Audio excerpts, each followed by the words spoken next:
Ano, ang chika sa akin, ubus na raw ang 13th month pay mo. Ano nangyari?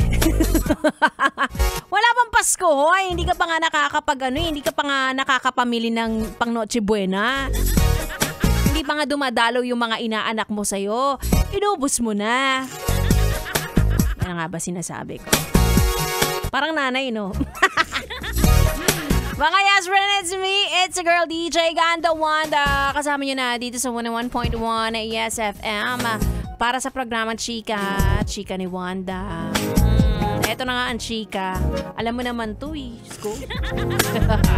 16 days, 5 hours, 20 minutes at 30 seconds na lang. Ay, Pasko na. Kabilis, ano. Parang dinaanan lang tayo ng mga konting bagyo tapos magpapasko na. Nakakaloka. Any realizations bago matapos ang taon? May mga gustong i-let go? May mga gustong idagdag sa buhay? May mga humihirit ba sa'yo? Ang dami, ganda mo Kanya-kanya tayong kanya-kanyang plot twist bago matapos ang taon. Pwede rin namang wala, okay lang. Kahit wala kang gana bago matapos ang taon na to, pwede namang bumawi ka na lang next year. O kaya sa New Year, pagputukan na. Gusto niya yan, yung mga putukan na yan. Sinasabi ko sa inyo. Ayoko ng ganyan, maingay.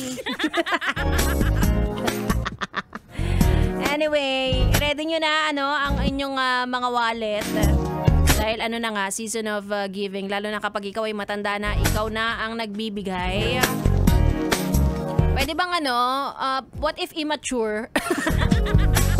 Considered pa rin bang bata yun, Paano pag immature? Paano pag walang character development, ha? Pwede ba? Kami naman ang bigyan nyo muna. Parang ngayon lang ako magiging masaya na immature ako. Anyway, nag-uumpisa pa lang ang ating gabi. 3 oras na punong-puno ng tawanan, tugtugan, at ang chikahan, syempre, chismosa kayo. Sumali ka na dahil lang hindi kasama. Naku, siya ang pinag-uusapan. Naku, topic ka na naman sa GC, hoy.